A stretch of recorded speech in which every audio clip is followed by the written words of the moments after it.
Ladies and gentlemen, boys and girls, welcome as we take another look over the fence today. Season 2, Episode 2 of the Knothole Gang podcast. Thank you guys so much for looking over the fence today with us. Today, we have a very special guest for me personally in my life. It is Tiggy here in the flesh with us. Thank you so much for being here. Thank you, Tanner, for inviting me on. I've heard many good things. I've seen you just crush baseball content. And I don't follow many baseball content creators, and you're just crushing it. You're playing the show, and that's really cool to see because there's one thing that the great game of baseball needs, the great American pastime needs, is more content, more eyes. And I think you're helping bring eyes and ears to that sport, and I think there needs to be way more. So, me as a baseball fan appreciate what you're doing, and I think it's really cool, and I'm very honored to be on the show with you. Absolutely, and that's kind of like the entire thing and the reason that I started the Knothole Gang too, to kind of like kick things off here. Do you know, I'll ask you the question right now. I was gonna wait till a little bit later, but I'll ask you right now. Do you know what the Knothole Gang is? Do you have any idea, or like do you understand that concept? So I'm gonna be honest. Earlier when you asked me to come on, I was like, I know the podcast. I'm like, okay, well, I see the image, and then I was like, I see the image, and then I Googled Knothole. And Knothole, if you don't type in baseball, Knothole is kind of like something different. But I just assume it's like, you're trying to peek through the fence because you want to see, because you couldn't get a ticket in. Exactly. That is exactly what it is. Yeah. Maybe like you couldn't afford it, or maybe it was packed. And it's like, listen, you just want to watch the great game. You want to watch the sport, and you're doing anything you can to kind of get in there. Yeah, man, you totally nailed it. You totally nailed it.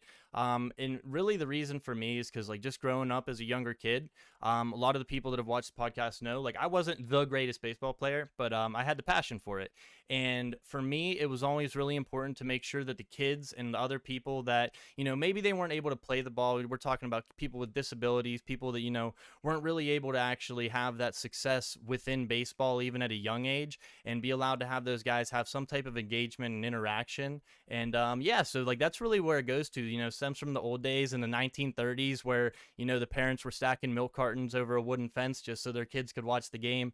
And that's where the knothole comes from little kids punching out knotholes in the fence just to be able to watch their favorite players play in the past, man.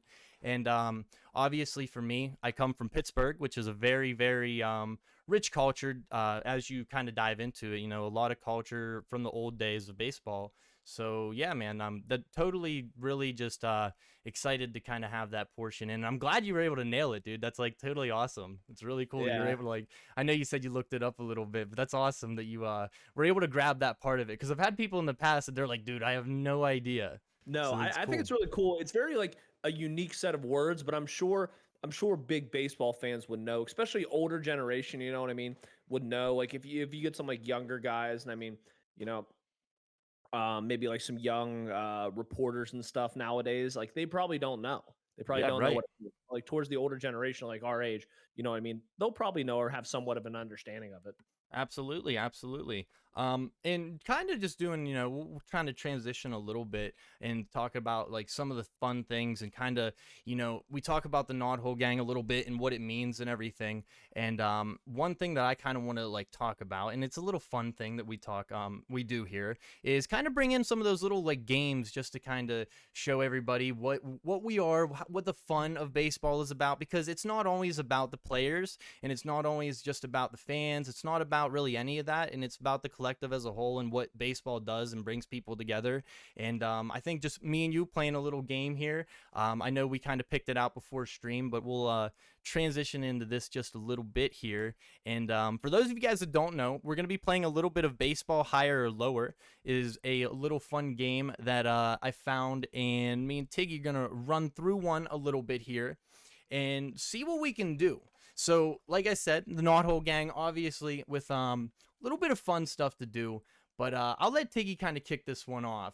So we got here, obviously, starting off Travis Fryman, which, I'm going to be honest, I think he was like a minor league player that kind of broke into the majors a couple years. I don't know too much about Fryman, but I think a lot of people know Bagwell. So we'll see. I think a lot of people know Bagwell. A lot of people know his stance. Is Yeah, this that higher or lower iconic home runs? Yeah, this is higher or lower home runs. So whoever you think Higher or has lower the home runs. higher amount home runs I mean, between like you these said, I two. mean, Fryman's wearing like a Scorpions jersey or something. I don't Yeah, know it looks what. like he's like the first base coach maybe for a team for the Yeah, minors for sure. I think we go Bagwell here. Yeah, I Bagwell think we're seems like a getting gimme. safe bet. All right, 449. I mean, yeah, he's got about double the amount that Fryman had. Now this one's interesting. Oh. I used to be a big Lance Berkman fan in the younger days. Whenever the Astros were in the NL Central and the Pirates were not so good of a baseball team, I remember Berkman absolutely dismantling my team. Bagwell, a little bit, like I remember watching him a little bit. I'm a little younger for Bagwell's time, but I still watched a couple of his games. So what do you think? I'm kind of still leaning towards Bagwell personally. 449 is like quite a number.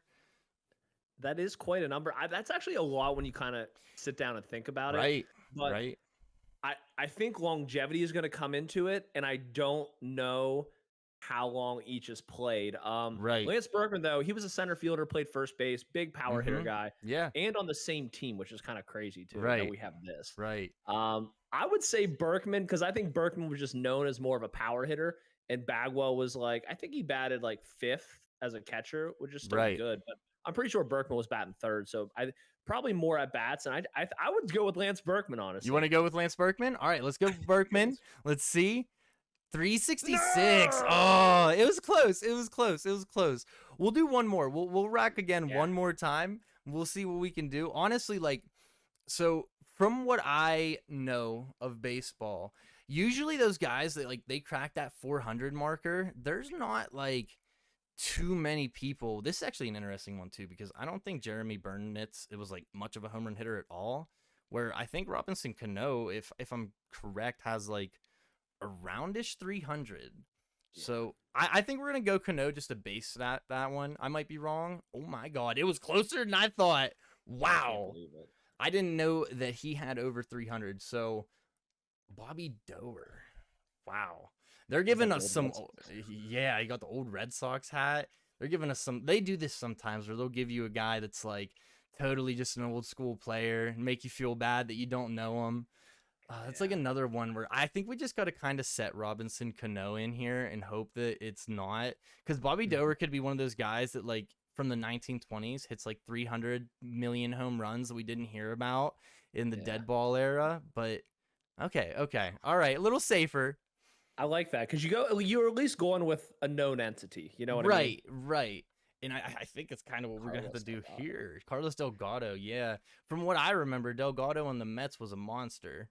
So just think, I mean, he definitely had a couple 40 home runs. Yeah, for sure. The dude at the least, I would say has 200. So I think Delgado's safe. Wow, 473. Wow. Oh, now here's where it gets fun. Because, I mean, I think everybody kind of knows. I mean, I'm going to be shocked. But I'm pretty sure everyone knows, Sammy with the 609, one of the few that hits over 600 home runs. And, I think he's going to carry over. We already know Berkey. Hey, we're at 5 already. My high score is personally only 8. Oh, now, Canseco for us. Yeah, they kick Sammy out because he goes back to back. And now we have another questionable player in Jose Canseco. Which I know another one in that steroid era, that juiced ball era, if you will.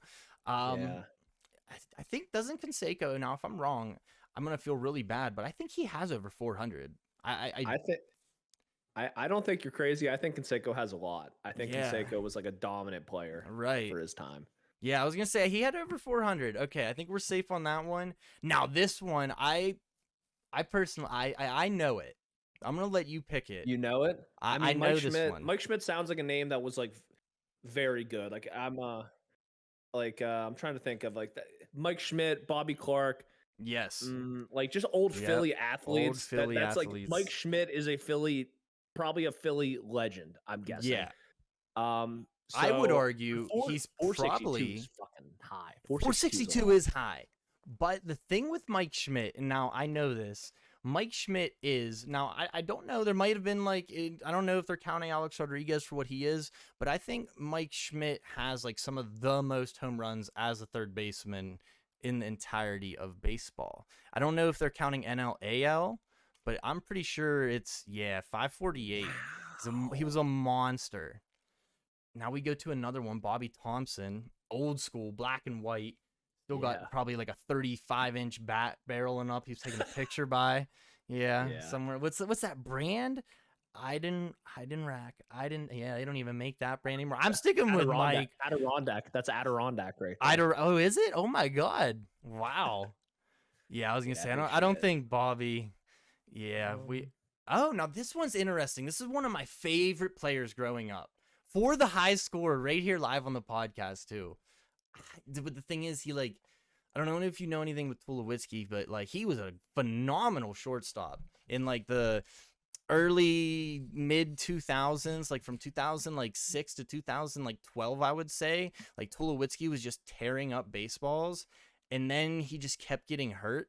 In my opinion, I think it was a lot of his stature. Like he, as a shortstop, was a pretty tall, pretty like built shortstop, kind of similar to like someone like honestly like O'Neal Cruz nowadays, like a right-handed hitter, O'Neal Cruz power type guy. I would say Tulowitzki, course field effect in hand. I Ooh, would say that's would something you got to have to have. consider. I mean, 264 Yeah, isn't a whole lot. 264 isn't a whole lot, and I feel like Tulowitzki, again, like we mentioned before, has had multiple years where like it was like 30, 40 home run guy. He was kind of Yeah. like that shortstop at the time. So I want to say him, but I feel like I might get disappointed, and I did. Oh, I did. I figured it. I figured, but that's okay. That's okay. yeah. That was a That fun was that was good. a fun good little one though. That was a decent game, and a decent little like transitional that we were able to kind of talk about, because again, that is like a really big thing that I want to push this year with everybody, is just like the amount of fun, unique things like that I want to try to get everybody, because like you said yourself, you're a baseball fan, but you don't know every single aspect, and you're still learning about the sport, and watching things from afar on certain aspects. Now we talk about things, and this is exciting because obviously, as we're recording this podcast, we did have opening day just happened yesterday, and like Mhm. you told me a little bit before, you happen to find yourself in a opening day game. If you want to talk about that, how it was, the atmosphere, and everything. Yeah, so I'm out here in Arizona right now, and I went to the Diamondbacks home opener last night. They hosted the Colorado Rockies. Right, Predicted not to do well. That's the Rockies predicted not to do well right, this season. But it was a great time. The Diamondbacks coming off a World Series loss, i.e., right. the NL pennant. So that's pretty big on them. They had like a little banner ceremony. They have a new logo out in left field and stuff Yeah, like that. Um, it was a good time though. Great flyover with some F-35 jets. Shout out the Air Force. And yeah, it was an awesome time. They actually did some new stuff this year. I don't know if it was going into the last inning, but then all the lights went out right before the oh, ninth inning, like in between the split eighth and ninth inning. oh All the yeah, lights went out, and it was kind of like, did we just lose power? And then a light show wow, started happening to kind of like okay, excite the crowd. yeah, Unfortunately, it wasn't that exciting because the Diamondbacks right. were up, I think, 16-1. But Yeah, that was yeah, definitely the blowout of the week, I guess you will say. yeah. Yeah, but you were there for it. And now when you went to the stadium, have you been to other stadiums?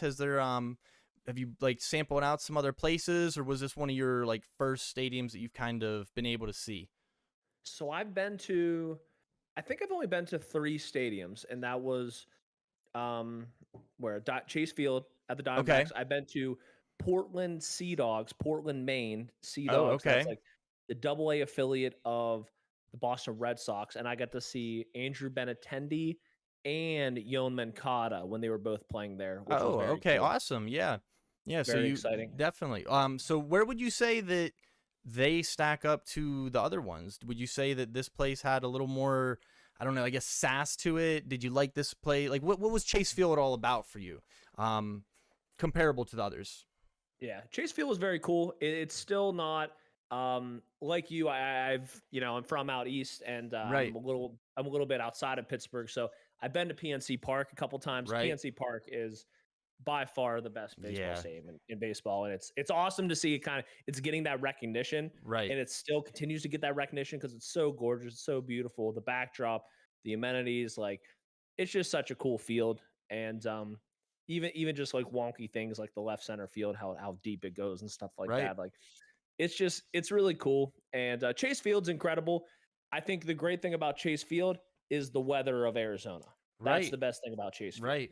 Like, we had the roof off. It was 70 degrees, Mm-hmm. a little bit of clouds, but like no chance of rain. So that was really cool. And I've been able to see even like football games out here in that Oh, field okay. where actually it was raining. And they had Yeah. the roof open for some reason. So Yeah. um So I've heard that field doesn't have the best, like, didn't they have like some recent rain problems or something like that happened not too long ago with the field, or something with the roof? I remember reading something about their roof needing maintenance or something like that. They were worried about potential rain and they needed to get the roof fixed. So hopefully they'd got it fixed, because that would not be the best for me. But you did mention about PNC Park, and you've been there a couple times and everything.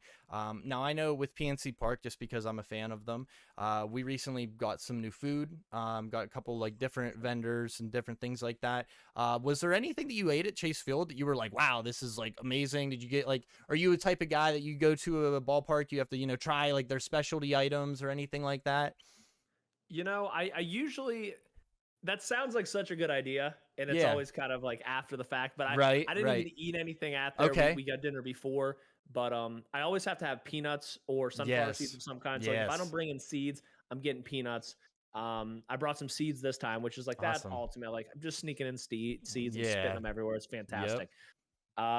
I wish I would have gotten some. I've gotten like spicy chicken sandwiches there before, Yeah. but I'm sure probably for Chase Field, probably the specialty item, some sort of I don't want to say like burrito, but it's some sort of Mexican food of some kind, Right. or some of that element. So I Yeah. don't know if they have like a spicy hot dog maybe or something, but yeah, maybe next time I go, I'll try and report back. Yeah, yeah, for sure, for sure. Because I know, at least with PNC Park, something that I was super bummed out about was we used to have this hot dog. Now, I don't remember what it was called, but I remember what was on it. It was a foot-long hot dog. It had Cracker Jacks on it. It had jalapenos, and it had this like caramel drizzle on it. And it sounds disgusting. And it doesn't sound that appetizing, but you take a bite of it, and you're like, okay, there's some character to this. And then you end up, at least for me, I didn't mind it too much. But they probably didn't sell too many, and they kind of had to take them off. It makes sense. It wasn't the most pleasantly appetizing thing there, but That's for cool. sure. Another thing too, I seen Chicago in the White Sox. They have this $15 milkshake that they are now selling, and that looks like an absolute gut wrencher. But I'm here for it, Yeah. and I'm curious to hear if they got anything about that. So, but enough about food, enough about that type of stuff, because I'm gonna end up getting hungry regardless. We talked about opening day. We talked a little bit about it, and your opening day, and your experience of it. Obviously, kind of talking about it real quick. The Pirates recently, their opening day. We were able to have a pretty nice, eventful opening day ourselves, covering that a bit. Ended up winning against the Marlins in a extra innings, just slugfest. It was pretty much nice come from behind win. Nice little thing that happened there. So it was a nice eventful time to be a Pirate fan. Things have a little bit of future looking into it. And talking about future and things that are fun and to be talked about. You were, as a Dodgers fan, you have to be pretty excited about some things coming up in the future and some potential people that are going to be happening in the future. Obviously, you guys got Shohei Ohtani, which if we could talk about that right now if we want to, because that's always, I think that's the head scratcher of the video. We can definitely talk about it. It's we talked about it a little bit before the podcast. It's a touchy situation, so from each of our opinions and everything that we're going to give from this, just for everybody that is listening, just remember that this is opinions, this isn't facts, this is what we have to take from this. I don't want anybody coming from anybody's head saying that we're saying one thing and then this ends up coming true, because I've seen 6 different sides of this story, much like you have. So I'll let you open up a little bit. What's your opinions on this entire mess? Yeah. So I mean, we have Shohei Ohtani and him and his translator. His translator is, I don't know, in prison, going to prison, possibly going Yeah, to prison for either taking Otani's money and giving it to bookmakers to pay off his debt, or the big question is this actually Shohei's debt, and was he right. possibly a part of some sort of gambling? There's a lot of games where big money bets were placed in games where he pitched poorly. Um, I've seen on the Twitterscape and stuff. So, I mean, it's, again, like you said, it's all alleged. We don't know Mm-hmm. actually what happened. It's going to be hard to prove that without some sort of Right. paper trail, or like some sort of DMs or something that happened. You know what I mean? So I think it's definitely wild, because this was the biggest signing in MLB history. Yes. I mean, the biggest superstar possibly of all time in terms of baseball, Mm-hmm. going to a huge franchise that wants to pay him all this money and stuff. So like, already there's so much of a story of just him. Now you add on this gambling scheme, and it's pretty wild that he is just going out there and playing like Mm-hmm. nothing's happening. And I think Right. Dodgers fans are all like Where? the Yeah. Dodgers fans will go to bat and be like, no, he's innocent, he's playing and stuff like that. Right. Whereas if it was any other team, I don't know if this is what would be happening if I this was like up totally here. agree with you. I'm glad that that is your side of it, and we can talk about things. You mentioned this being the biggest contract in MLB history, and it most certainly is. I just wanted to make sure I had my facts right. It's 10 years, $700 million that the contract was, deferring 680 million of that contract until it is 2033, which I could totally tell you guys, at least in my opinion, I don't like that style of baseball in the contracts. I think that that money should go to the players up front while they're playing, or you're going to end up having multiple Bobby Bonilla type situations. And I really see that. Nothing against Ohtani. I'll say this about his contract real quick. He is not young anymore. He is also just coming off of a very major surgery and definitely still recovering. And people, they're saying like, yes, he's playing, things like that, but he's not pitching this year. Everyone knows he's not pitching. And I have the questions of, is this long tenure fatigue going to affect that contract? Because, this is an injury where it's not like he's sitting at home and he's resting and he's rehabilitating. He's giving it 110%, just like we seen last year. There were times where people were saying he shouldn't be pitching for the Angels when he was, and there were obvious times where you could see that fatigue. And that's my only thing with that. Talking about the interpreter a little bit. Well, I did see the reports. Now, I don't know how true this is, that he didn't even graduate from the high school that he claims that he did. So that to me is like a big red flag in the guy himself, right? Yeah.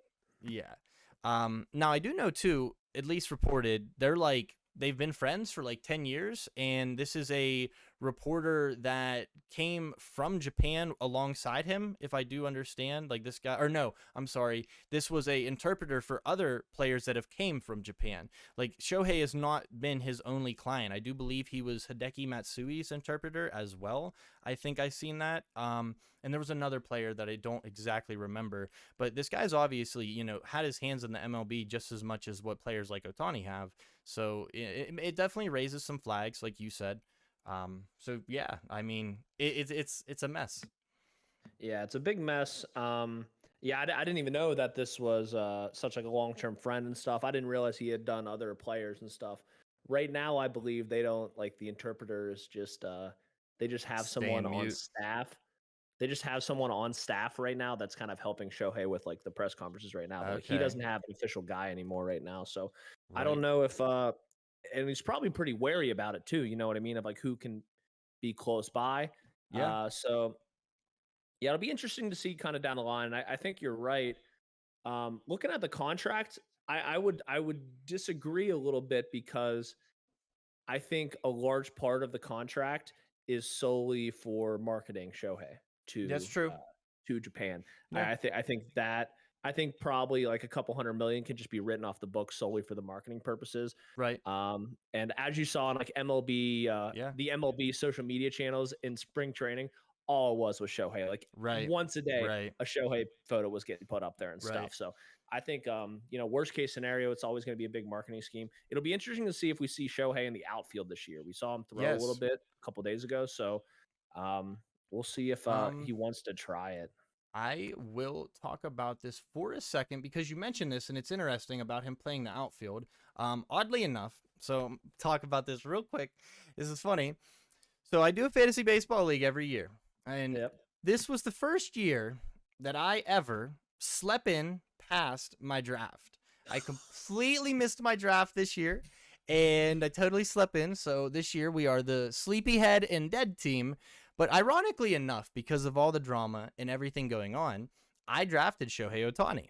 Nobody wanted him, and everyone was very scared. So I ended up getting him 19th overall, if you can believe that. Out of 12 people in the team, he didn't even go first round because everybody was so skeptical at the time. This was like when the draft was going on, was like days of this happening. So people were up in arms. They were already throwing the Pete Rose syndrome at him, and like it was very heavy at that time. And with that being said, I did read. I'm trying to find it here. It mentions about him playing first base potentially. And I think that's interesting because they already kind of have some depth over at first base and another MVP in Freddie Freeman. So that's interesting to me that they even consider that. Yeah, it says right here.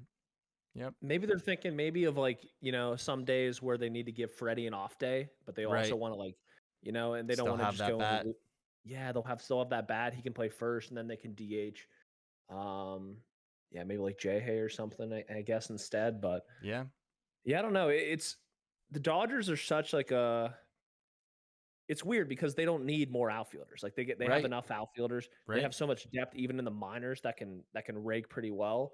What they need is some fielding infielders, I Yep, would say. I totally agree. You have guys like Gavin Lux that are kind of struggling to find his defensive comfortability, and that kind of force. Now, I didn't see yesterday's game exactly. Was Mookie Betts the shortstop for the game? Or Yeah, Mookie was yes? short. Okay. Gavin Lux second. Tonight they're gonna have a whole different lineup. They're gonna have Okay. Miggy Rojas at short and Mookie playing second. Gavin Lux Okay. not in the lineup. So, and I think Gavin Lux got a hit or two yesterday too. But Yeah, in terms of the Gavin Lux thing, I think it's more mental than anything. I think I he took totally a agree. because it's like, listen, he's a professional ball player. He can make the throw from short to first. Right. I mean, even at second, he was struggling to make throws, and it's like he's got the yips right now. Yes. And I think everyone can go through that, whether it be professional baseball or you're working as a post office clerk or something. Right. You know what I mean? It's like sometimes you just kind of get messed up a little bit, and you need to just find your rhythm. So, I know a lot of people are saying like send him down to AAA and figure it out, and I think just with time and just as they continue winning, because I do think they're going to win no matter what. Honestly, I think he'll just be able to kind of relax and take it a little more easy upon himself, and he'll be good because I think he's a good player. He can slash pretty well. Like he can be. I mean, he's batting freaking ninth as the second baseman, but I mean, Right. he can put the ball in play. Like if he's quick, he just puts the ball in play. I mean, he's going to be an asset to this team. So he Yeah. just needs to make the simple plays, and I think with time that'll come. Absolutely. And you talk about that depth that is the Dodgers, and they have so many young guys. They have so many people that are constantly being worked in with that team because they have so many, I guess, glaring spots that are just locked.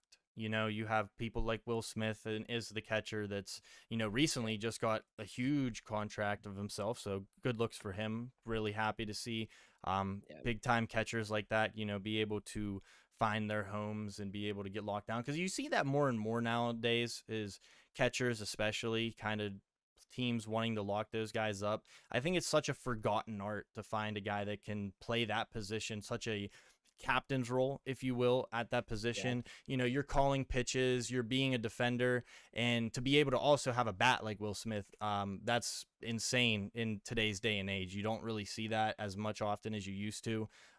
You see more and more now people leaning towards the defense and catching, and that kind of becoming what the pitcher spot almost was in baseball previous years before they all swapped to the 30-team DH.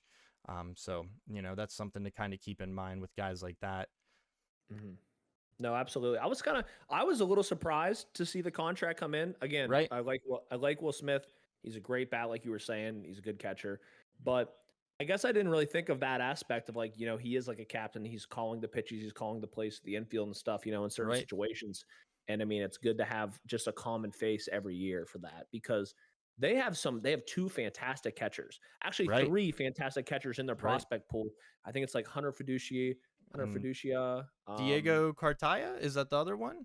yeah, Di Dio Cartaya? Cartaya. He's a super young guy, and I think Dalton Rushing, I think, is the Yeah. other one. Yeah. I And think you're right.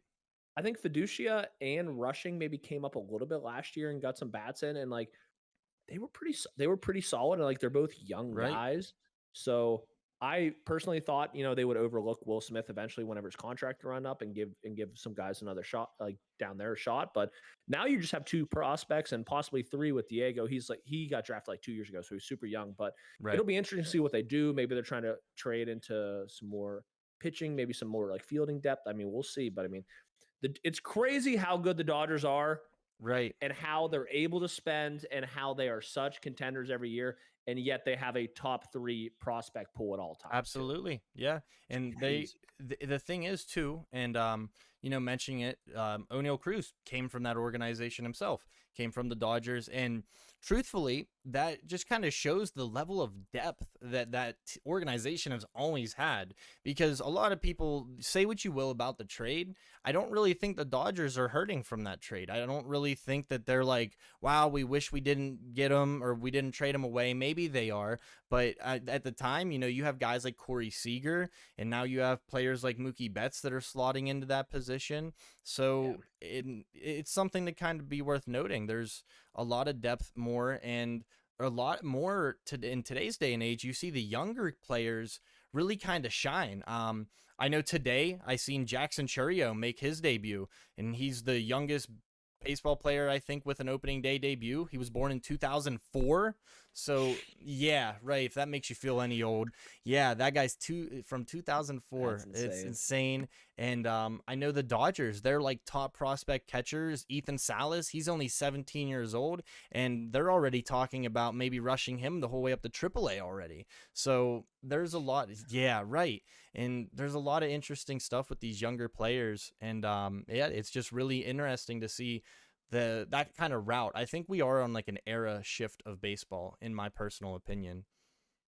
Yeah, absolutely. I think that, in just like all sports in general, hockey, you're seeing guys come up super young, like not really good AAA or anything. They're jumping right in, usually straight from college or the juniors. And I mean, they're making a huge impact. I mean, if you look at the top stars in hockey, yeah, you're going to have Connor McDavid. Yeah, you're going to have Sidney Crosby, but like eight of the top 10 are guys that are 25 or younger. And it's, right. And they're just racking up points left and right. So, I mean, I feel like just new age sports in general, I mean, it's probably just through so much specialized training and stuff like that.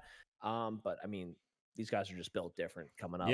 Yeah. And kind of transitioning to that, I mean, I know you have a friend, if you want to talk about that a little bit, if you feel like sharing, that you've kind of had a back seat at being able to kind of see him really front and center, and see that kind of growth and that shape up. So I mean, I want to kind of allow you to be able to talk about that a little bit, but if you want to talk about Mr. Michael a little bit and see, I'm curious to see, on your aspect of that, being a friend of his, what really showed itself.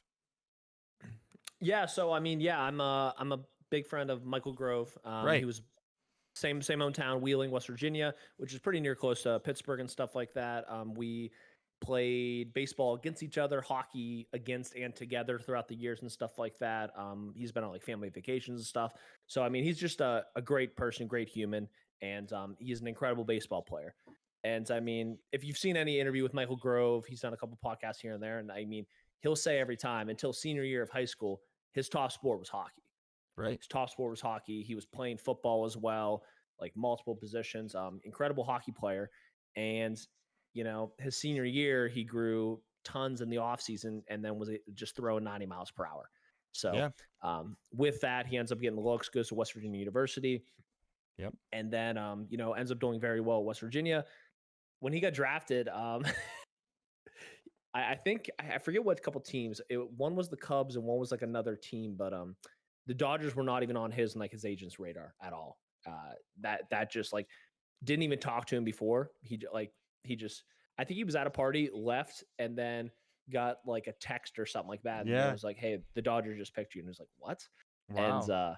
so he wasn't even like having the Dodgers on his radar and stuff. Obviously, then he talked to the Dodgers after and stuff. And it was like, holy shit, I'm going to the Los Angeles Dodgers, the Yeah. historic Dodgers. So but he's an incredible person, and it's been awesome to see him like continue to grow. Right. Because he starts out, it's like high A or something like that, or rookie Mm-hmm. ball, high A. He's been through double A, triple A, and then he's gotten, some time in the majors the past 2 years, and he's had minimal injuries throughout. I feel like pitchers, it's like, they are using Yep. so much of their body with so much control, and like one or two missteps, let's say not enough dirt's there, it's like you're gonna tweak something. So Right.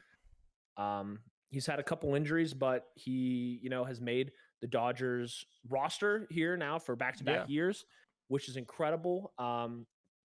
Starting out as a starting pitcher, the Dodgers kind of went huge on starting pitchers. I mean, they get Ohtani down the line. They got this Tyler Glass now. They get Yoshi Yamamoto from Japan as well. So I mean, they kind of loaded up, and they also have a lot of young guys in their pitching rotation right now. A lot of guys with injuries as well. Walker Buehler still not back. Dustin Clayton May. Kershaw coming back eventually. Dustin May, still not built up for a starter and still dealing with some things. So like, Right. I think in general, just the fact that like you can make that roster as a pitcher is just like such an achievement. Absolutely. Because I think if he was on probably like, I don't know, 28 of other teams, it's like I think he can probably get a starting spot. I totally agree. Easily, totally agree. So, and that's really, it really is like amazing. And kind of taking a back step a little bit and talking about like him coming up a little bit. Now, was that something, like you said, you played against him and you played in hockey, and I think we see that sometimes with people where they play different sports and they don't even think that that's going to really be their home.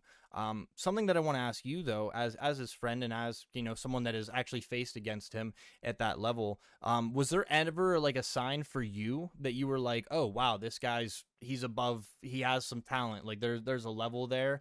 Or like you said, it wasn't until his senior year that he really blossomed into that player that he was? So forewarning, I'm like 3 years older than him. So when I faced him, they brought him actually to pitch when we played him. And it was my senior year, I believe, or maybe it was my junior year, and he was just a freshman. So, I mean, in terms of age, when you're 17, 18, playing against a 15-year-old, that's a huge advantage than playing like 21 and 18. So, and we had a very strong team our later years and stuff. And I think if it was my junior year, I mean, we went on to win the state tournament and stuff. So we had like a massive lineup. So, it didn't go the way he was hoping that day. But he was always, one of the top players for all his travel baseball teams. He's played baseball with my brother back when he played. In hockey, phenomenal. Like, you give this guy the puck, he's going to make a play. He's going to move it around. I mean, he was just so strong, so tall, so quick. So you could see that. And then football, I mean, he was the go-to guy. He was playing running back. He was playing receiver. He was playing, like starting middle linebacker. I mean, if he's not on the field, there's a difference. Without him on the field, it would be like the Steelers without TJ Watt. Right. It's so absolutely. He is such a huge playmaker, and he was always kind of like that next level guy. So you could see that in any sport he played. Yep. Like the most I've probably seen him play was hockey, like on a level, because we didn't really have JV teams, or our schools were so small. So like you hop in freshman, you're playing varsity, you're playing against these Pittsburgh schools that, just like literally recruit for hockey nowadays. So, I mean, you could definitely tell. I mean, he was so good young starting out, and to see him grow and just get taller and stronger was kind of surreal. And now, like, it's weird. I'll see him, if he's in town or something like that, and like he towers over me, and I'm like, gee, like, it's almost like man. it's a little bit unfair. And you're like, this guy's like, you see some of these guys up close, and you're like, wow, that's like, he is literally built different in terms of like his body and stuff. So So I mean, I would say you could always tell that he was going to do something really cool. And in terms of athletics, I mean, you play this guy in ping pong, he's going to beat you. You play him in bowling, he's going to beat you. I hear you're quite the ping pong player yourself. So I did have a decent weekend last weekend in ping pong. I went 7-0. People don't like to talk about it. Were there alcoholic drinks involved? Maybe. Maybe I was hit the right level of nirvana. But yeah, Michael Grove in terms of athletics, like, there's some guys that just are like solid at everything, and Right. he was solid and then more at everything. He has a knack for Yep. winning, he has a knack for competition. So I mean, it's just incredible to see him grow, and it's really cool. And he's so it kind of pisses me off. He's so humble about everything too, but Yeah. that's how all the guys are. It's Yep. crazy. So yeah, just super happy for him. And then Yeah, for I'm sure. happy he's got a spot. He'll be like I assume they're going to kind of work him as like a middle reliever. Right. So we saw Yarbrough go yesterday as kind of that 3 role. So innings. Yeah. Michael Grove will probably be the righty role of that Okay. right now for the Dodgers. Yeah. So I would say today might be his day to get some innings if Yeah. the starter doesn't go super long. So, that would be No. kind of cool to watch out for. You talked about he's played multiple sports, things like that, obviously, and don't want to talk too much more about Michael. I don't want to take up the entirety of this podcast being him, but I just thought it was really neat and something that we did want to talk about. And him playing multiple sports, I think you can attest to this, and I feel like he would as well. Playing each sport probably helped each sport become better at those sports, being able to take in one tool and implement it into, maybe baseball, and do things like that, I think is definitely something that a lot of those players benefit from, especially in the high school, college era of them. Obviously, I mean, we're not talking Bo Jackson type things, doing NFL and football, or NFL and MLB, but even at a college level or high school level and doing that is super good, at least to build yourself up in the future. And it's really good to see. And just the last thing that I really want to talk about with him is I thought it was really, really, really cool. He was one of the pitchers that was actually out there in the South Korean games. And I kind of wanted to touch on that a little bit. I know he went 2 innings, struck out 2 batters. That entire game was a slugfest. So I know it was like 11-12 or something like that was the score of that in the game that he was in. And I just think for me to be a guy like Grove and being out there, he's had, he's been in the Dodgers a couple years. I think this is his 3rd year in the Dodgers, and being able to even have like those amount of innings and still have like that first time experience of going somewhere like South Korea and being a part of something like that has to be an amazing like feeling. I think each one of those players has to feel incredible about that. No, yeah, absolutely. And like just to go to I think Korea is such an interesting place. Right. And just such like a different culture. So such a cool experience that he, like you said, is not only with the Dodgers, but he is able to experience that with his team and his friends, and like his girlfriend was able to go and stuff like that. It's that's like awesome. that's like lifetime memories you're never gonna forget. You know what I mean? And now there's talks next year they're gonna start in Japan with the Dodgers and stuff. To cash in with Ohtani and Yamamoto and stuff, which is, I mean, awesome marketing scheme. And I think Korea is such a culture and country that loves baseball too. So I think it was sick. We had the KBO and stuff like that. He pitched not only with the San Diego, but he pitched in a KBO game. They played a KBO team as well, and he dominated. He the did KBO. very good. Two perfect innings, one almost immaculate inning. Oh, I did not know that. I did not know he threw an immaculate inning. That is very cool. Well, the second inning, he was 1 strike away. Literally 8 strikes in a row, had the last guy 0-2, and he whizzed a fastball right by his head. Oh, wow. And it's funny, and like I think he was so in the groove he didn't even realize, because he got the ball and he kind of took a second. He was just like, and you could see him shake his head, and I think he literally like didn't realize he was 1 pitch away from in an immaculate inning. So that was cool, but he did so well there. And then, I mean, like you said, it was just kind of a slugfest back and forth. I mean, Yoshi goes up there and I mean, gives up, I think like 4 or 5 runs and just got hit. And that freaking happens. Exactly. That happened to Nolan Ryan and stuff. It's like, exactly. You never know when someone's going to be on their A game, and, and Grove went out there and he pitched, an inning or 2 or something like that. And, just kind of, when it gets out of hand like that, it feels like there's never a win scenario in games like that. I think the Dodgers, I like the idea of it. the problem with me, and I'm sure a lot of those players might back me on that, is flying the whole way to South Korea and then being ready at your 100% best to play at a game like that, and you're in an entirely different atmosphere. You know, you don't even know where the restroom is in the entire ballpark. I'm sure that's a little bit of a different feeling itself. So, you know. Yeah. No, And absolutely.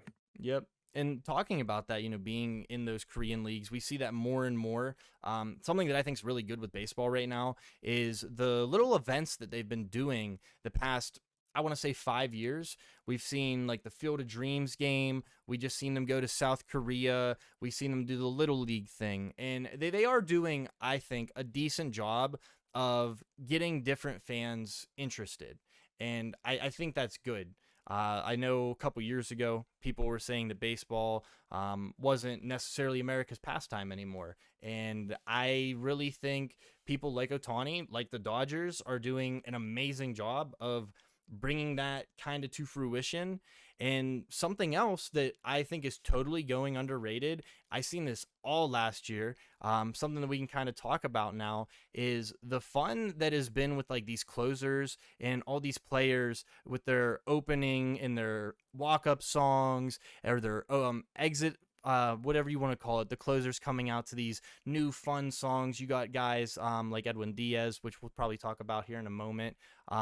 So I guess I'll ask you, do you have any songs, walk-up songs of your own that you really enjoy? Anything like that? One that sticks out to you? One that stick out like that I would choose, or that like some players have and stuff? Well, it doesn't have to be a player. I guess, yeah, we can start it off. If you were a player, where would you necessarily, what would be a walk-up song that you would pick? I would choose something that I would want the fans to get involved. Like I want them to hear Yes. that song and I want them to like sing the song. You know what I Yes. mean? Yeah, you were right So with me. so I would choose like literally something as corny as like Mr. Brightside.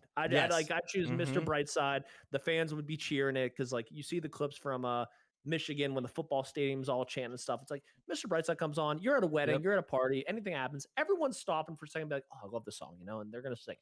So I would Yep. go like Mr. Brightside or Yep, something. that's a great pick. And you said Mr. Brightside, and the first person that I immediately think about whenever you talk about that, not that that's his song, but having players sing or the fans sing alongside is Bryson Stott and his A-OK song. Whenever he has walked up it recently into the past couple, I think what last year's postseason and the postseason before, you hear that everything's gonna be A-OK, and then he hits the home run in the postseason to watch it, and I think that really like captivated fans a whole lot. And then you have people like Edwin Diaz with their Timmy trumpets and the whole Narcos theme song as he comes out, and that just, I think it's super engaging. I think it's really healthy for the game.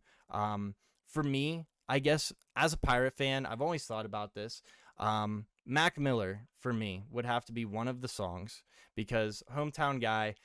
They did a little nod to Mac Miller in our like opening season kickoff video. It was really cool. I was glad they did that. But if there was one song from him, it would probably be Break the Law. There is a part. It's actually my subscription. Like anytime someone follows or subs to us on Twitch, anytime we're live, I actually have it where it says best thing out of Pittsburgh since Clemente with the Pirates is in that like lyrics of the song.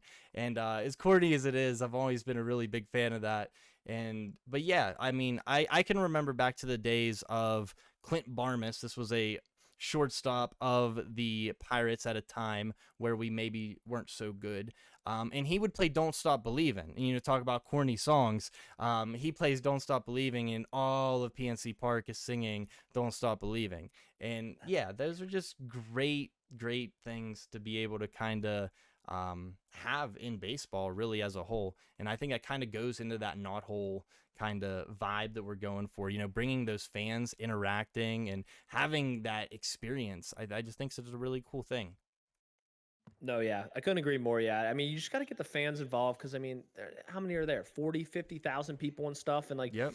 baseball time can be very slow. I was just at a 16-1 game and there wasn't one run scored after the third inning. You're And right.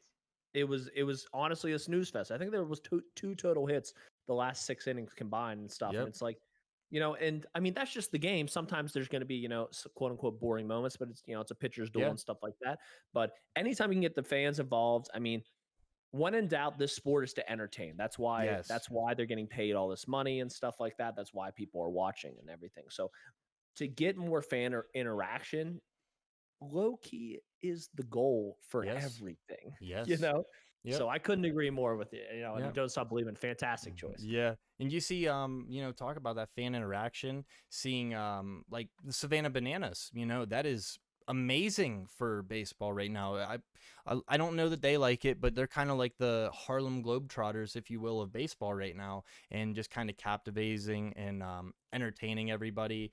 And then you see on another side, you see things in Japan that are happening where I don't know if you know this, but they do an entire ceremony at the end of their games where they do like, I think they do like a fan of the game. They do 3 different player of the games where they give these players these like gifts and these like stuffed plushies and all these fun things, and they like drive the player around, and they're very interactive. Not only that, but they have an entire section of people that fall for each team that follow these teams around and root for them no matter where they go.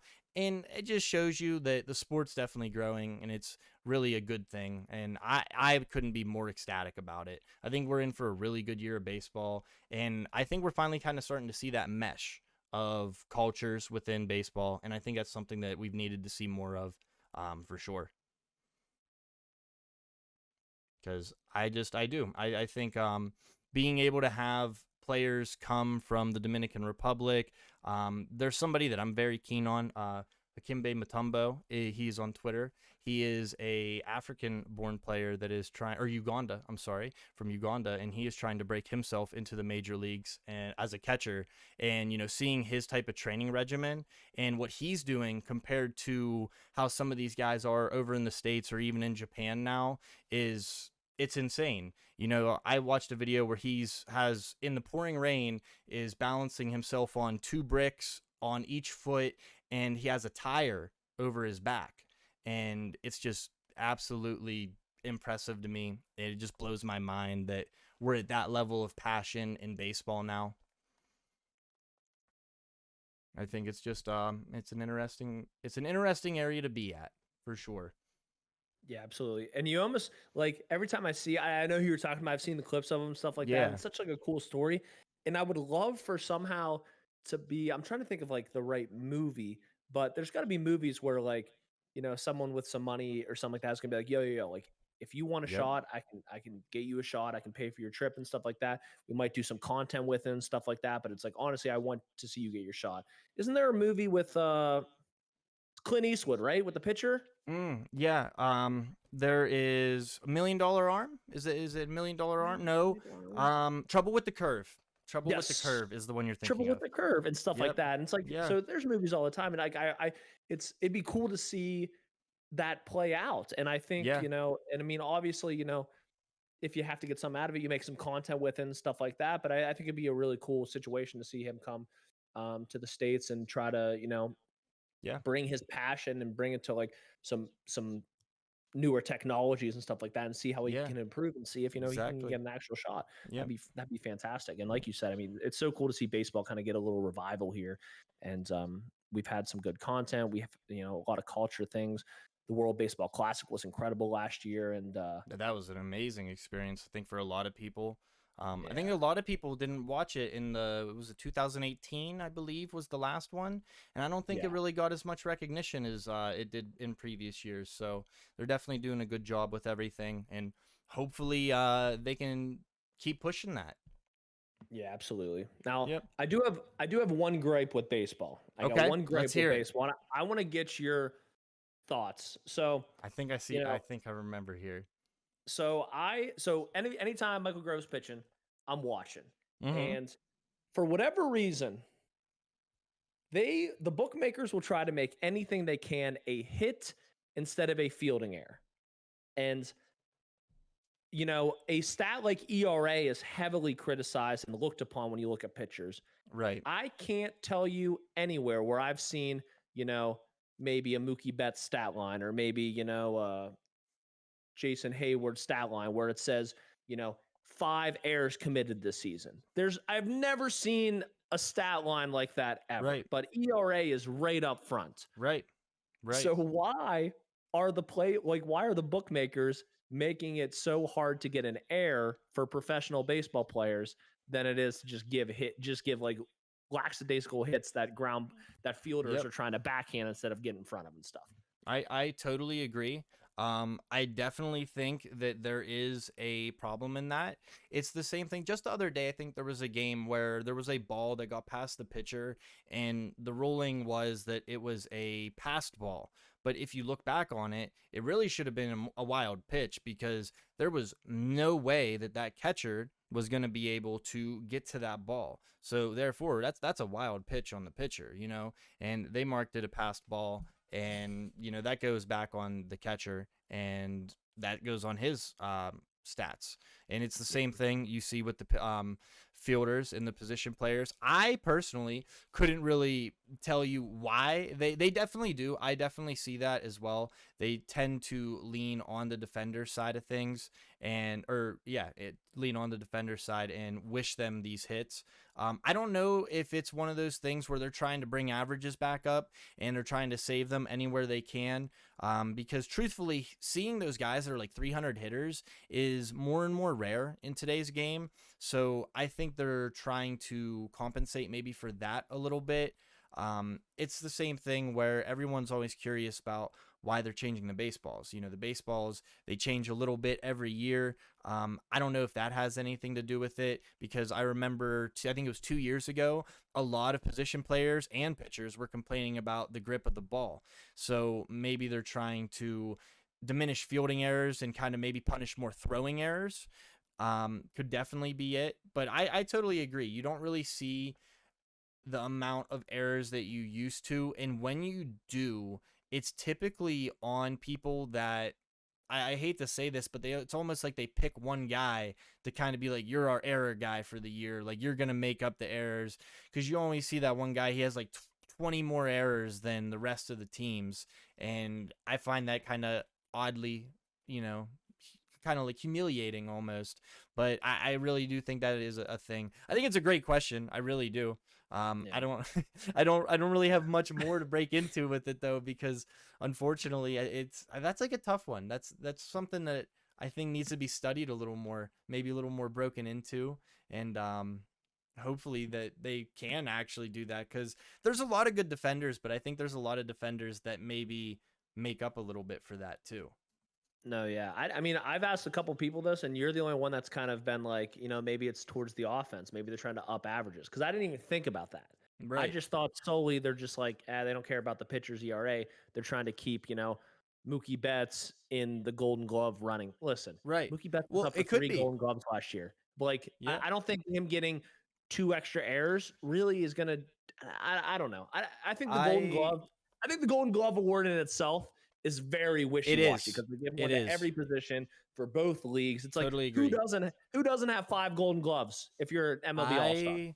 I have recently I shouldn't say I only respect it, but I have found more of a respect for players that can actually obtain a platinum glove, because there is such a select handful of players that can actually achieve and get to a platinum glove. The most recent one that I can think of is Kevin Kiermaier. And when you look at a guy like Kevin Kiermaier and you look at his defensive stats compared to any other outfielder, it's sickening. It's absolutely disgusting what this guy is able to do with a baseball and the way he's able to track it down. And you look at him comparable to Gold Glovers, and you see why that platinum is so much more prestigious. And kind of bouncing off of that and defending that defense a little bit. Just recently, last year, my third baseman for the Pittsburgh Pirates, Brian Hayes, won his first ever Gold Glove. Now, a lot argued that the year prior, the 2022 season, that he should have won that one too. But for those that don't know, there's a player named Nolan Arenado that has had a very long streak. I think it was 8 or 9 straight seasons where he won a Gold Glove. And I do think there was a little bit of bias in that year, because when you really broke down Nolan Arenado to Ke'Bryan Hayes, the defensive stats were there. Ke'Bryan was the better defender than Nolan that year. Not saying that Nolan Arenado isn't the better overall around player. I do think that Arenado has a little more pop to him and is a little more complete of a player. We're finally seeing Ke'Bryan break into that complete player that we've wanted him to be. But I do think there's some biasness, especially with the Gold Gloves. There's been a lot of players that are, I call them repeat customers into that market. And, you see guys like Yadier Molina, not saying that he, again, wasn't a absolute amazing defender, but I think he was still winning Gold Gloves like in his late 30s. Now, is that impressive, or is that a little bit of biasness? I think maybe a little bit of both, personally.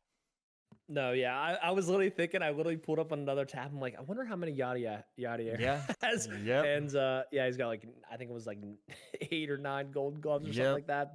But it's crazy for his stats. There was something like I posted on Twitter a couple weeks ago, and I remember seeing it. I was just laughing. It was like the amount of bases stolen against the Cardinals for the last 20 years is like hundreds less than the next spot. Yep.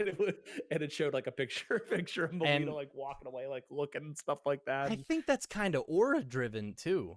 Like just knowing that Yadier Molina was that catcher, I think a lot of guys just didn't even want to try with it. Yeah. And nowadays, I want to ask you about the new rule about the guarding the base rule and stuff like that. What do you think of that? Because I mean, so it just happened. There was actually, we'll talk about this a little bit too, because there's it's basically all bases too that they've implemented this rule into. And just today, Rhys Hoskins, there was 2 things we'll talk about with Rhys Hoskins, and I'm sure you might have seen him on Twitter. The one, it didn't get highlighted as much, but if you watch the game, you'll know what I'm talking about. William Contreras was the catcher for the Brewers. He threw down. DJ Stewart was the base runner. He was taking a couple extra leads, and he bit off a little more than he could chew, and Contreras decided to fire down to first. Well, the ball went and it tailed. It was a very routine play in my opinion, but as a right-handed fielder that Hoskins is, when he received the ball, his left leg was kind of blocking the shoulder of DJ Stewart to be able to dive into the base. And as you look at it, I feel that if he wasn't blocking that base the way he was, he would have been safe. But the ruling was that he was out and got picked off. And, that I think that kind of goes into it too. Now, that was ruled no interference, but you look at the way that Hoskins was, and then you look at the way that Stewart had to get back to the bag. There's no way for Stewart to do anything else than do what he did. And we look in this new rule, and there's players like, bring them up again, O'Neal Cruz, who got hurt last year because of, call it poor base running or maybe a block behind by the catcher. You see more of that. And I think MLB is frightened by the fact of getting stars like that hurt. Especially, we've seen the Buster Posey rule be implemented. I think that was implemented in like 2012 or something like that, where collisions were taken away. As entertaining as people want to say collisions were, they were a total thing that baseball should have got rid of a long time ago. For a sport that isn't physical, I don't really think it needed a physical entity. But not getting off topic too much, I think the blocking of the base pads right now it's such a fine subject to be talking about, because it is fresh. And we just seen last night where someone dove into home plate head first. They argued that the catcher was blocking, but I mean, it's all on the way that you're receiving the ball and the ball in how it is coming in that play. Like it's happened so fast that they pretty much right now are letting the umpires decide if it is that interference or not. And I know the play that I'm talking about with Hoskins, it was not challengeable. Now, I think the ones at home, the teams can challenge that now. So I like that. I think if you're going to implement a rule like that, there needs to be some type of replay. We're in 2024 now. There needs to be able to have some type of replay system. If we're able to challenge balls and strikes now, we need to be able to do other things.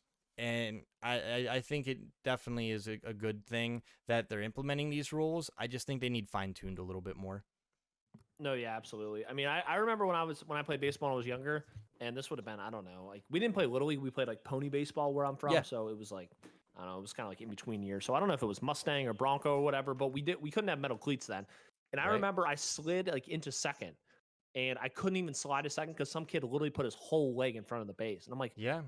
and I literally went complaining to the coach, or maybe it was my dad or something like that after the game or something like that. I was like, how am I supposed to get to the base? Like, he just blocked the play. And he was like, yeah, you're allowed to do that if the ball is on its way or something like that. I'm like, Right. really?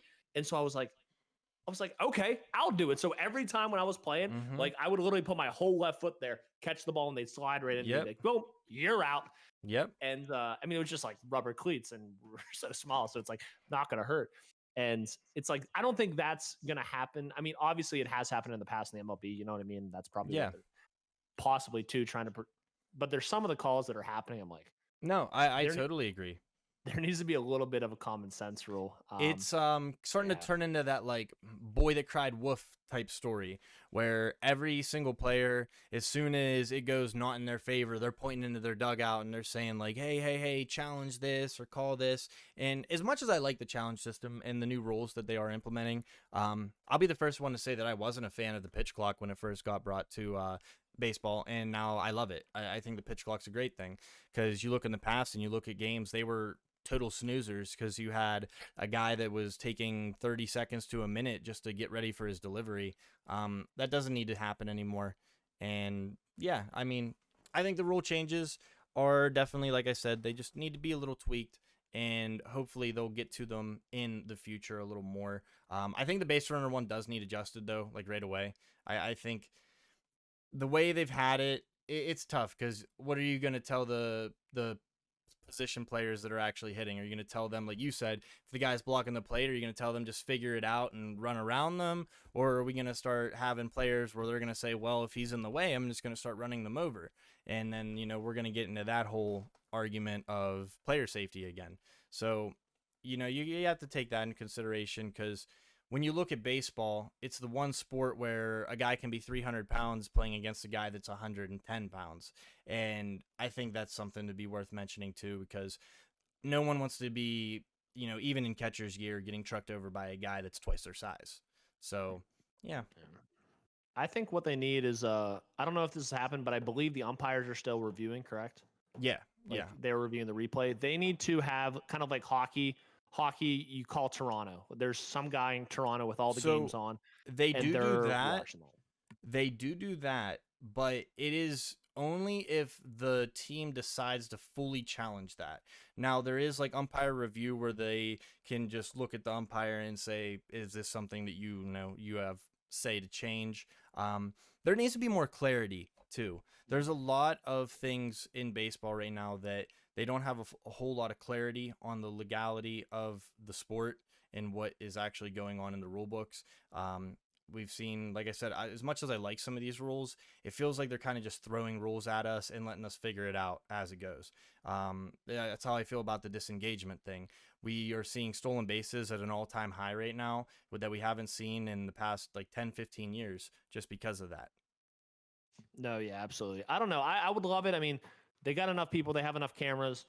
I would like them to just get the call right. Yep. You know what I mean? Like, just, I don't know if you have to hire more people or just get people that aren't really doing much and just relocate them.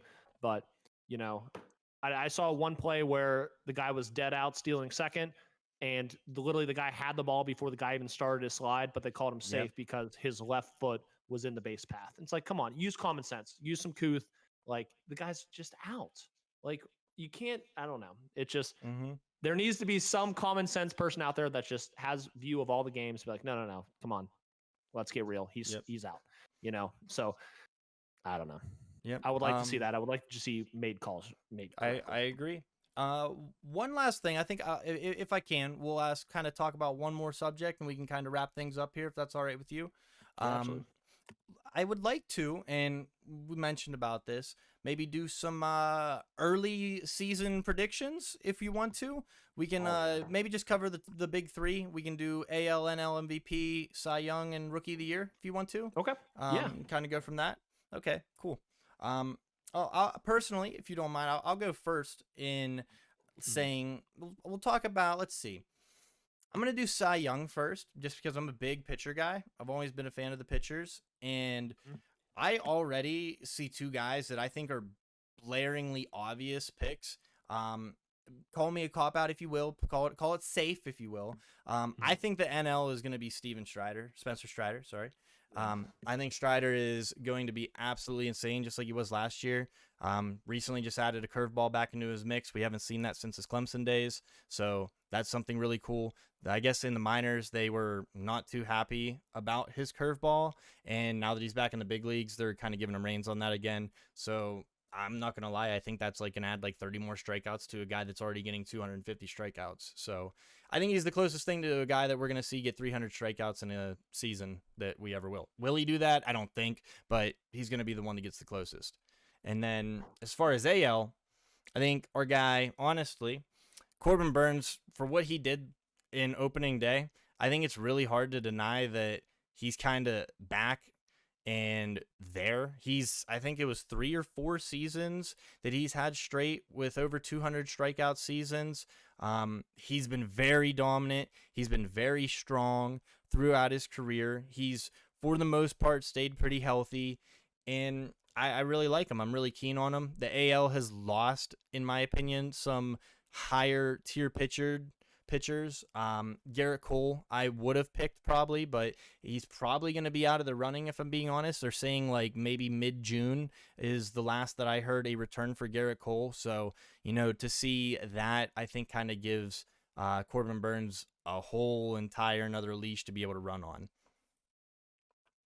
No, yeah, absolutely. I like Corbin Burns, just like a big burly man, Yeah, he up is. there on the Yep. rubber. He's like a Yep. real man. It's like I feel like like he's a guy I feel like that's gonna bring out a palm ball one of these days, just because Yeah. I don't know Yeah. why. Yeah. He super Fantastic, hard cutter.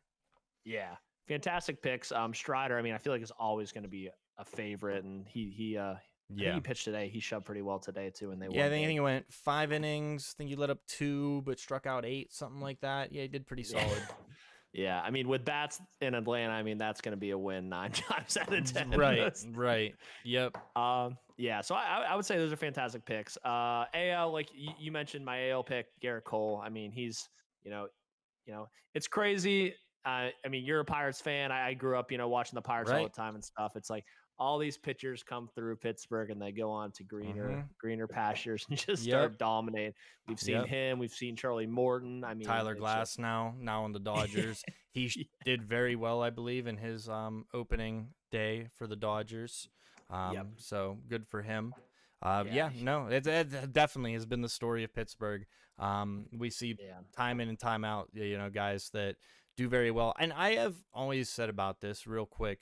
The Pirates themselves, I feel like we're more like a ground ball type pitchers. We develop that type of stuff. And then you see people leave us, and then you see guys like Garrett Cole, Glass now weren't those type of pitchers, and they find those right coaches and turn them into what they are now. So yeah, I totally. Yeah.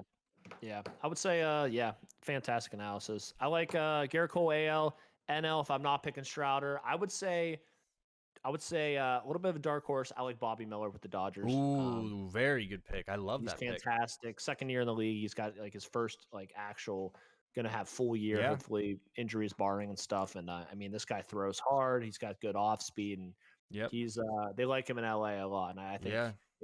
he's gonna get wins with the Dodgers, which looks good on stats. He has good strikeout potential, and I think his stats at the end of the year are gonna be very, very good in that starting. Yeah. I think with Bobby Miller, something that I noticed from him last year, I watched him a couple times. I'd say probably 3 or 4 of his starts. He's ice cold when he's out there. Like, it doesn't really look like he gets too frustrated, too bothered. I mean, regardless, if you're on the Dodgers or you're on the Athletics, no shots fired. But yeah, I really think that, with his looks, I think he's insane. Yeah, I think that's an amazing pick. I love that. Yeah. Bobby Miller for sure. Like, I think he could easily, you could honestly go down the line with some of those Dodgers in that rotation and say that this guy could have that chance. Like you said, guys like Walker Buehler, Dustin May. I was very fond of them. Unfortunately, they're injured, but I think those two guys, they have potential at some point in their career to even do that too. Dodgers have a lot of future. I like Bobby Miller. I think that's a really good pick. Talking about it though, do you have any? Let's start off. Do you have any position players, AL, NL, MVPs? Anybody you're thinking high on this year off the bat? I mean, I definitely got some NL MVP. I mean, it's easy. It's easy to just pick one from the team you watch a lot. My favorite batter right now is Freddie Freeman. Love him. I think his swing is so smooth. There's something about a lefty swing too that always looks better than the righty, coming from a righty. So he just swings so well. He can hit both ways, which nowadays you don't see because everyone's playing this dumb shift because you only hit one side of the field now. He hits for singles, he hits for doubles, he hits for power. Like, he will just find gaps. And honestly, I don't know if he just goes up there with like kind of blank head, no plan, because he's like, wherever he pitches, that's where I'm going to set up and try to hit it hard. Because every time he hits it, it's hit well, it's hit hard, whether it be left field line, whether it be smoke to right center. He's just so smooth. He's great at first base. I mean, we can play the Moneyball clip, is first base hard, but I think Freddie Freeman is just so good. And every year he's an MVP candidate. He's batting 300 every time. And I mean, Freddie Freeman would be my MVP for sure. Absolutely. AL, I don't watch too much AL. So I doubt anyone from the Yankees is gonna, I feel like they're always crashing and burning. So injuries I would say, them. Phillies could be a team. Phillies are AL, right? NL. Phillies are NL. Yeah. It's all good. It's all good. It's so hard. It's tough. It's tough. It's tough. So hard. There's 30 teams and they swap around all the time now. Yep. I get it. They're changing names, changing cities. You got I understand. No AL pick. No AL pick for me. Okay. Giving mine, I'll go off AL. For me, there's a couple guys that I think are really talented in the AL that have recently came over. One of the ones that I want to talk about, you mentioned about the Yankees, Juan Soto, actually, I think could be, I really, really think this could be a Juan Soto year again.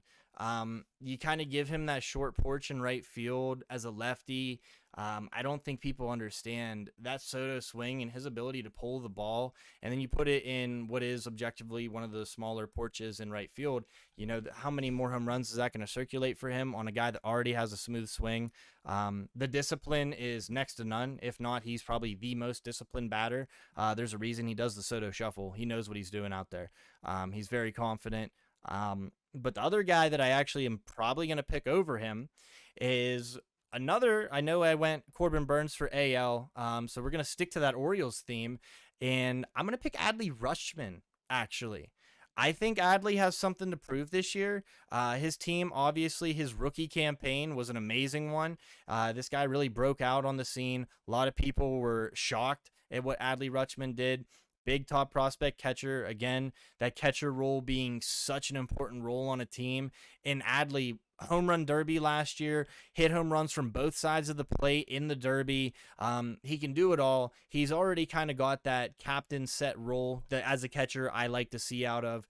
And I really do. I think the sky's the limit for the kid. He's on a playoff contending team, and adding Corbin Burns and adding those two together as like a nice little 1-2, I think it's going to be really nice. I think Rutschman definitely has everything in order for him to be that player. The only thing is, I think if he's going to be the MVP, and I mean this, I think his team needs to win the World Series. I really do. I'm going to make that prediction now. I hate saying that because I want to make this now. I don't believe that regular season stats and postseason stats should affect it, but unfortunately we don't live in that world and it does affect things. So that's why I'm saying for my pick to come true with Adley, he needs to win a World Series, or at least get his team to the World Series for that to be effect. Honorable mention, because I do like the AL, Corey Seager was going to be one of my honorable mentions for that. Seager's super good. If he can remain healthy, he could easily be one. And NL, the reason I didn't really, not going to talk about it too much, but I think it's an easy one. I think Ronald Acuna Jr. is going to win back-to-back MVPs. He's already stealing bases. He has the power. His team just beat the Phillies today. I think it was 6-2. Very strong bat. He's surrounded by talent. He's going to be driving in runs. I think he stole what? It was like 70 stolen bases or something like that last year. It was insane. Yeah. So I don't really think there's other people doing that. If Ohtani was pitching, I'd love to say him, but he's not this year. He's probably not going to swipe bags. So I'm going to rule it out, and I'm going to say, I'm going to say that Acuna does it again, back to back. So I guess I stuck. Wow, I'm kind of sticking to a theme here. I just realized I'm on Braves Orioles. Wow, I don't even really. I don't know. Yeah, I mean, hey, it is what it is. I guess that's where we ride with it. Yeah. But I really do. Those two teams you got some talent this year. Mm-hmm. Yeah, absolutely. What about for Rookie of the Year? You got anything cooking there? Ooh, Rookie of the Year. It's a fun one because there's so many actually this year. Part of me wants to really, really, really throw out NL. I'm gonna, you know what? I'm gonna talk it into existence. I'm gonna give it to my guy Jared Jones of the Pittsburgh Pirates. Jared Jones, the Pittsburgh Pirates. So, little story about Jared Jones. He is one of our top prospects in the organization. I don't know what he's ranked right now. He hasn't made his debut yet, so he is making his debut tomorrow for the Pittsburgh Pirates. I'm very excited for him. This is a guy that absolutely shoved in spring training. Didn't let up a single run in spring training, was totally cooking, and he ended up fighting his way into the major league roster. No one really expected it, and they did an interview with him. They asked him if there was anything that he was looking forward to or what his approach was going to be into tomorrow's game, and he responded in just one word and said, shove. And I love that. I think that a guy like that, like he's spitting passion already. We talk about a guy that's like ice cold, like in Bobby Miller. I think Jared Jones kind of has a little bit of that in him. I really think he has something to prove. There is a lot of rookie talent in both NL and AL. Jared Jones is my hopeful, but there's guys like Jackson Chourio that a lot of people are fond on. Super fast, super talented guy, but I'm giving it to my guy Jared Jones. I want to see what he can do. I want to talk it into an existence. So I'm going to make him my NL pick. And AL pick, see, that's tough because there's a lot. You got guys like Wyatt Langford, just got called up. He's breaking into the scene. You got guys like Jackson Holiday that are right around the corner. People are liking them. Another one that I'm actually really fond on, another Oriole, is Heston Kjerstad, another guy. I really like Kjerstad. I just don't know if he will make the major league roster just yet, and so that one's a little tough. Boy, do I not want to go 3 Orioles and say Jackson Holiday, though. Like, I really want to try to stick away from that theme, but that team is so undeniably good. So for that reason, I'm going to go Wyatt Langford. I'm going Wyatt Langford. He's super talented. He's a really talented player. Very same situation. Jared Jones had a really good spring. Ended up making to the roster. I like him. He's on the World Series Rangers team, so there's that going for him too. The morale and everything around there. He's surrounded by people like Adolis Garcia, who's already doing potential bat flip of the year already candidate. So we'll see. But I'm gonna go Wyatt Langford just to kind of stray away from my Orioles picks. Do you have anybody? So speaking of Orioles, I was going to go back to the Orioles. Okay. Who knows if Jackson Holiday is going to play, but I like Colton Cowser a lot. Colton Cowser, very good. Yes. I mean, good outfielder. And like you said, the team's just so good. So, I mean, it really helps being on a really good team because, you're going to get, as an outfielder, as someone in the middle of the lineup, you're going to get more at-bats, more chance to prove yourself. Right. So, like, just a chance to pump up those numbers. So, I like Cowser a lot, and that Oriole team, like you said, is going to be really, really good. Yeah. NL.